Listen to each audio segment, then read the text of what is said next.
Hello, we are reading Miss Dole is Out of Control. Chapter 2 Ryan's Mom is Weird. Wow, Ryan's mom is the new BTA president? Congratulations, Mrs. Dole, said Mr. Klutz. I'm sure you'll do a great job. Mr. Klutz had to go to a meeting, so he left Ryan's mom to watch us. This little star thing is called an asterisk. What a dumb word. They should just call it a star thing. That's the little thing right there. See? Oops. That's that little star right there. It's to kind of make you look down. See, this is called a footnote. And you're supposed to read that when you see the little star thing. Mrs. Dole looked a lot like Ryan, except that she's a lady and old. When she walked into our class, Ryan hid under his desk. I couldn't blame him. That's what I would do if my mom walked into class.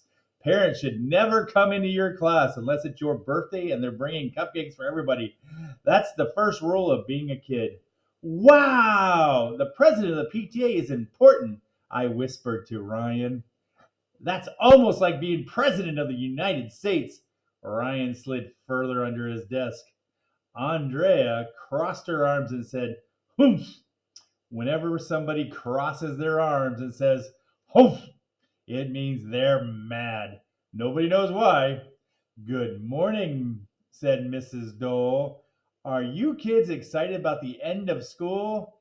Yes, said all the boys. There's Mrs. Dole. No, said all the girls.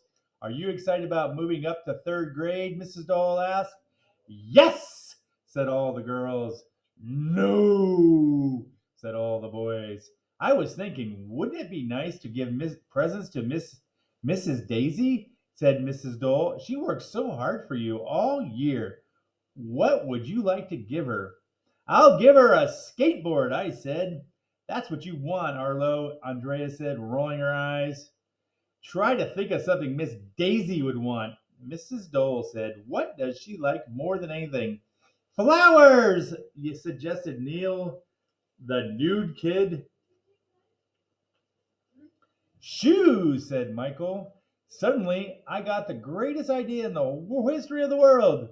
Bonbons! I shouted. Yay, bonbons! Everybody agreed. Bonbons are yummy chocolate treats. Mrs. Daisy eats them all the time. Well, not while she's talking and taking a shower. That would be weird. She told us that she can eat a whole box of bonbons in one sitting. Everybody thought giving Mrs. Daisy bonbons was a great idea.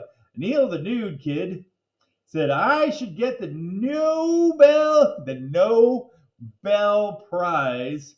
Well, that's not really right. It's called the Nobel Prize, but Nobel Prize. That's the prize they give out to people who don't have bells. Okay, your homework is to buy a present for Mrs. Daisy and bring it to school tomorrow. Mrs. Dole said, any questions? Are we going to get more homework in third grade? Asked Emily. I'm not sure, said Mrs. Dole. Next year you'll learn the multiplication tables and you're going to learn all about Mrs. Dole didn't get the chance to finish her sentence because that's when the strangest thing in history of the world happened. She started crying.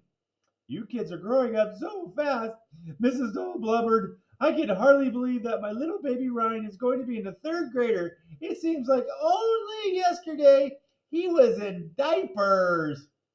Everybody looked at Ryan, who was still hiding under his desk. You wore diapers yesterday? I said to him.